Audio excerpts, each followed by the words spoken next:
गर्मी खुश्की वाले जो मसाइल हैं वो प्रॉब्लम पैदा करते हैं। जो गर्मी तरी है वो तो इंसान की सेहत और तंदुरुस्ती का राज है। कोलेस्ट्रॉल बेसिकली जो है ना वो चर्बी नहीं होता, चर्बी की तरह का एक सियाल मादा होता है। पानी चुस्कियां लेकर पियो, सिर्फ 3 चीजें ले, अदरक, लहसुन और प्याज। ये भी बड़ी कमाल की चीज है। अक्सर हम देखते हैं कि हमारी जो ग़िज़ा है उसमें हम चिकनाई का बहुत ज़्यादा इस्तेमाल करते हैं, जंक फूड बहुत ज़्यादा इस्तेमाल करते हैं, डीप फ्राइड खाने बहुत ज़्यादा इस्तेमाल होते हैं और वो जो चिकनाई है वो हमारे शरीयानों में जाकर जमती है, जो बाइस बनती है हार्ट अटैक का या सांस फूलना शुरू हो जाता है। तो काफ़ी प्रॉब्लम्स जो हैं, फॉलेज जो है वो हो सकता है। तो काफ़ी मसाइल होते हैं और हमें पता ही नहीं होता कि हम जो खा रहे हैं वो हमारी शरीयानों या हमारी खून की नालियों में क्या असर डाल रहा है। उज़ैर, बिल्कुल, ये सारी चीज़ें बहुत ज़्यादा नुकसानदेह हैं और इसलिए इन्हें साइलेंट किलर भी कहा जाता है। और हम इस चीज़ से लाइल्म होते हैं और पता तब चलता है जब अचानक खुदा न खास्ता कोई तकलीफ उठती है और फिर जनाब डॉक्टर पे जाते हैं, टेस्ट करवाते हैं तो पता चलता है कि जनाब आपकी तो इतनी जो नालियाँ हैं ये इनमें ब्लॉकेज हो चुकी है।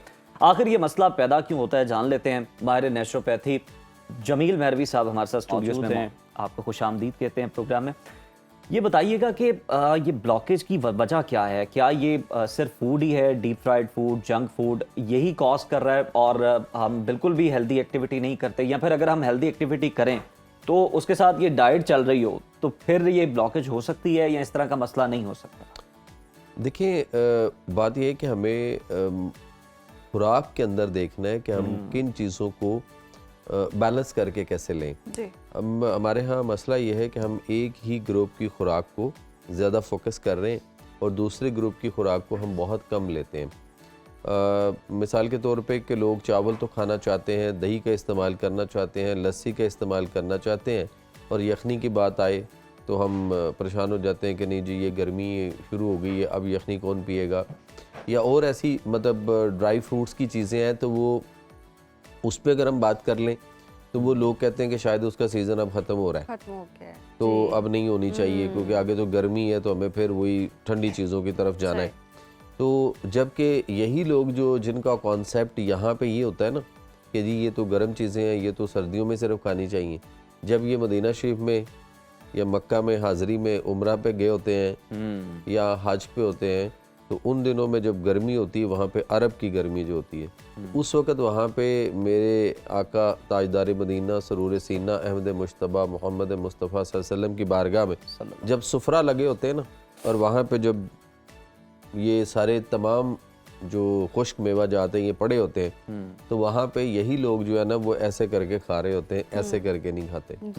तो बात यह है कि इसका इससे ताल्लुक़ नहीं है। हमें ये देखना है कि हम अपने जिस्म के अंदर सर्दी खुश्की का अंसर जो है वो बहुत बढ़ा लेते हैं। जब सर्दी खुश्की का अंसर बढ़ेगा तो आपको पता है सर्दी से चीज़ें सुकड़ती हैं और खुश्की से ड्राइनेस होती है। जैसे चेहरे पे हाथों पे ड्राइनेस होता है, हम क्या करते हैं, हम ऑयली चीज़ें कोई करते हैं ना, तो इसी तरह से हमें अंदर भी चिकनाई की ज़रूरत है। जमील साहब, हम अपने टॉपिक पे भी बड़ी खुल के डिस्कशन करेंगे, लेकिन उससे पहले मैं चाहता हूँ कि आज ये जो चैप्टर है हम इसको क्लोज ही करें। ये जो सर्दी गर्मी का कॉन्सेप्ट हम भी सुनते हैं, बहुत ज्यादा सुनते हैं, जनाब बहुत गर्म खाएंगे तो एक्नी हो जाएगी, जुबान पे छाले निकल आएंगे, चेहरे पे छाले निकल आए, और गर्मियों में ये खुराकें इस्तेमाल नहीं करनी। ये बताइएगा ये कितना सही है, कितना गलत है? देखिए, गर्मी में उधर भाई 2 चीज़ें होती हैं गर्मी की तभी, एक होती है गर्मी खुश्की और एक होती है गर्मी तरी। गर्मी खुश्की वाले जो मसाइल हैं वो प्रॉब्लम पैदा करते हैं। जो गर्मी तरी है वो तो इंसान की सेहत और तंदुरुस्ती का राज है। तो हमें अपने बॉडी के अंदर गर्मी तरी को पैदा करना है, यानी वही अभी जो हम बात कर रहे थे ना कि सर्दी खुश्की का आंसर होता है, तो अब वो सर्दी को गर्मी में चेंज कर लें और जो खुश्की है उसको तरी में चेंज कर। कैसे होगा? अलामात तो बताएं ना कि कैसे पता चलेगा कि ये खुश्की गर्मी और खुश्की है। देखिए, उसके अंदर जो पोजीशन होती है ना उसमें एसिडिटी तजाबियत भी हो सकती है, उसमें गैसेस होती है, एक्सेसिव गैसेस भी होती हैं। उसके बाद उसको ना दिल की धड़कन फ्लक्चुएट करती है, उसको सांस का मसला भी उसी वजह से वो बन जाता है। तो ब्लड प्रेशर जो है ना उसके मसाइल भी इसकी फ्लक्चुएट करते हैं। बहुत सारों का लो की तरफ जा रहा होता है, चंद एक जो है वो हाई वाली पोजीशन पे भी होते हैं। एक्चुअली ये है कि वो जो हमारी अच्छा उसके बाद हमारे दर्द भी हो सकती है, सर में दर्द भी हो सकती है, हमारे चेस्ट में जो है वो पेन हो सकती है, हार्ट वाली साइड पे चुभन टीस हो सकती है, बैक पे और बाजू की तरफ का आना इसकी एक अलामत भी होती है। सीढ़ियाँ चढ़ते हुए सांस फूलता है और दिक्कत होती है उसको सीढ़ियाँ के स्टेप चढ़ने में या पैदल चलने में। वो समझता है कि मेरी जो पोजीशन है वो ज़रा बिगड़ती है। सो एक तो ये, दूसरी बात ये है कि जो इसमें कोलेस्ट्रॉल की एक हवा बना हुआ है हमारे यहाँ। कोलेस्ट्रॉल बेसिकली जो है ना वो चर्बी नहीं होता, चर्बी की तरह का एक सियाल मादा होता है जिसे मोनो एटॉमिक अल्कोहल कहते हैं। और केमिस्ट्री में इसका जो फार्मूला है वो C27H45OH के नाम से केमिस्ट्री के अंदर इसका फार्मूला मौजूद है। लेकिन हमारे यहाँ उसको चर्बी की तरह का एक सियाल मादा तो कहना चाहिए था, लेकिन उसको चर्बी नहीं समझना चाहिए था। ये किसी ने एक ट्रेंड दे दिया कि चर्बी है और चर्बी बढ़ गई और ये इस तरह हो गया। हालांकि एक रिसर्च जो है वो 10 साल कोरिया के अंदर हुई और उस रिसर्च के अंदर 1 लाख लोगों को फोकस किया गया और उसके बाद 10 साल वो स्टडी जो है वो उन लोगों पे हुई और 3 ग्रुप उनके बनाए गए थे। 14 साल की उम्र से लेकर 97 साल तक की उम्र के मुख्तलिफ लड़के बच्चे बच्चियाँ मर्दों ख़वातीन यानी उसमें मौजूद थे और हर ग्रुप के अंदर सब एज ग्रुप के लोग डिवाइड तकसीम किए गए थे। एक का कोलेस्ट्रोल बढ़ाकर रखा गया, एक का मेडियोकर रखा गया और एक का लो साइड पे रखने के लिए उनको मुख्तलिफ तरीके यानी उन्होंने जो चिकनाइयाँ थी वो सारी बंद कर दी और बल्कि उनको दवाइयाँ शवाइयाँ भी दी गई। जिस तरह से हमारे यहाँ रोज़ाना लोग कोलेस्ट्रोल की दवाइयाँ लेते हैं उनको वो रखा गया। अब आप बताइए कि इनमें से ज़्यादा डेथ रेट कहाँ होगा? कोलेस्ट्रोल जिनमें था ज़्यादा वो बच गए होंगे वहाँ। जी ऐसे ही था। वहाँ ये पोजीशन हुई कि जिनका कोलेस्ट्रोल कंट्रोल रखने की कोशिश की गई उनमें डेथ रेट ज़्यादा था। स्टडी जब प्रिंट होती है, छप जाती है जर्नल्स में, तो पब्लिक डॉक्यूमेंट हो जाता है। उसके अंदर उन्होंने ये कहा कि अगर आपका कोलेस्ट्रोल बढ़ गया तो खुशियां मनाएं, लंबी उम्र के लिए कोलेस्ट्रोल बढ़ाएं लंबी उम्र के लिए कोलेस्ट्रोल यानी चिकनाइयों को बढ़ाएं। अब देखें ना कि अगर वो जो जिस्म में खुश्की हुई पड़ी, अगर चेहरे पे खुश्की हो, हाथों पे हो, अभी ये सीजन गुजरा है जी। सारे क्या करते रहे कोई ना कोई ऑयली मॉइस्चराइजिंग लोशन मुख्तलिफ चीजें हम लगाते थे ताकि वो जो क्रैक्स बनते हैं स्किन पे, ड्राइनेस होती है, वो ना हो। तो अगर आपकी नालियों के अंदर हो तो फिर उसके अंदर लुब्रिकेट होना जरूरी नहीं। अच्छा, यहाँ पे ये बिल्कुल ये पैदा कैसे होगी? जिस तरह से तरी आप कह रहे हैं, गर्मी तरी, कौन सी चीजें हैं जो ये पैदा करती है ताकि नालियों की भी अंदर से खुश्की ना हो, ड्राइनेस ना हो? चावल है, उसके बाद हमारे यहाँ दही का है, लस्सी का है और उसके बाद हमारे यहाँ आलू गोभी मटर है। मतलब सफ़ेद चने बहुत ज़्यादा इस वक्त इसका एक कॉज है। जिस तरह आप देख लें कि लाहौरिये कितने टन चने रोजाना लाहौर में खा जाते हैं। आपका सेक्रेटरी फूड और 2-3 बार तरी डलवा नहीं बता सकता, 2-3 बार तरी डलवा के जमील साहब, लेकिन वो उसका मिजाज तो खुश्की पैदा करना है तो वो तो होगा। अच्छा, इसी तरह से हमने उसको देखना है कि हमारे यहाँ इसके लिए जो है वो करेले बहुत अच्छे हैं। इसके लिए जो है वो हमारे यहाँ शिमला मिर्च का इस्तेमाल बहुत अच्छा है। इसके अंदर साग, अभी सीजन चल रहा है, साग बहुत अच्छा है, बशर्ते कि उसके अंदर अगर हम पालक ना डालें, सरसों का साग हो और उसके अंदर जो है ना वो हम बाथू ज़रूर डालें और उसके साथ हम मेथी का अल्टरनेट करें पालक की बजाय, तो वो बहुत कमाल का साग बनता है बगैर पालक के। पालक की बजाय मेथी डाल ली जाए तो ये चीज़ें हमारे यहाँ बहुत अच्छी हैं। ड्राई फ्रूट में चलगोसा बहुत अच्छा है। अगर हम एक स्टेंट जो है वो $3 से $5 वाला 5-7 लाख रुपए में डलवा के तो हम बड़ा खुश होकर फिरते हैं कि जनाब अब कुछ नहीं होगा, तो सारी उम्र दवाइयाँ भी खा रहे हैं। लेकिन खुराक खा लें, चलगोसे जो है वो जितने भी महंगे हों, उसको बतौर रेमेडी आप दवाई के तौर पर लें तो फिर आपके लिए महंगे नहीं है। ठीक हो गया।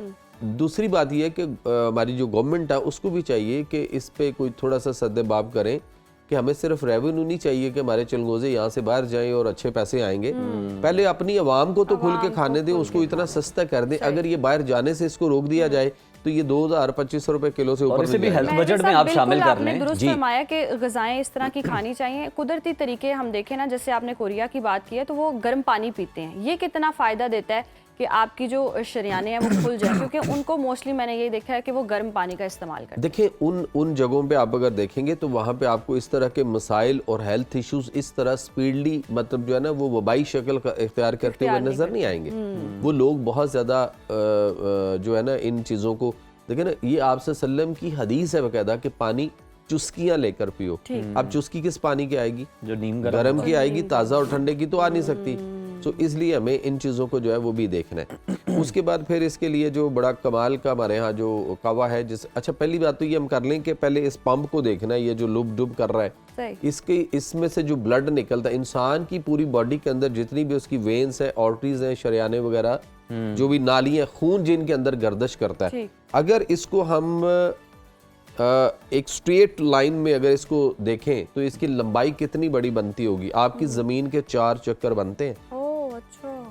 4 चक्कर बनेंगे आपकी जमीन के, इतनी लंबाई है। उसके अंदर लुब्रिकेशन अगर नहीं होगी तो मुझे बताइएगा कि फिर वो काम कैसे करेगा, फिर मसले बनेंगे।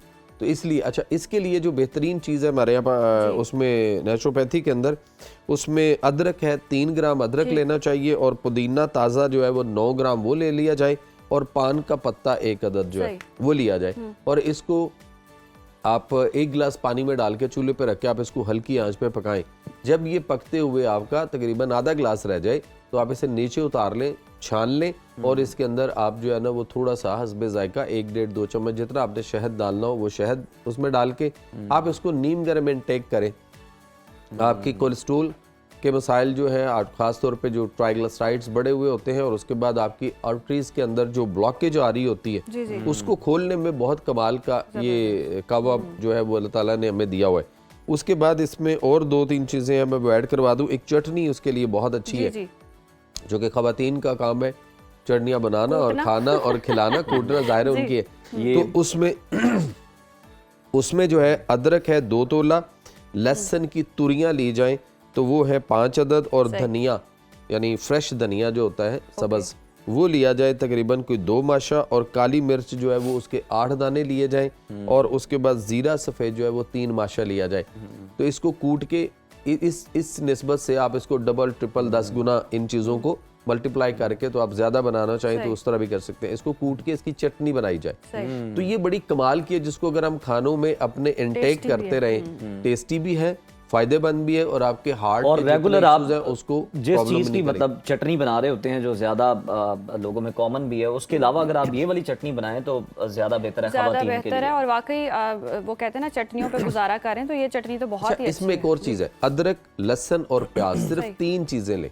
अदरक, लहसुन और प्याज बराबर मिकदार में ले लें, और एक ही वजन में, और उनका आप भुजिया टाइप है, उसका एक सालन बनाए सिर्फ इन 3 चीज़ों का। तो ये भी बड़ी कमाल की चीज़ है, जो आपके इन चीज़ों को बड़ी तेजी से इम्प्रूव करवा। गए वक्तों में लोग चटनियों के साथ रोटियां खा लेते थे, आम आता था तो आम की चटनी बन रही होती थी, बड़ी जबरदस्त बेहतरीन बना करती थी, सूद हज़म भी होती थी। Thank you so much. किल्लत है, वाकई फायदेमंद है। बहुत शुक्रिया मेहरवी साहब आपके वक्त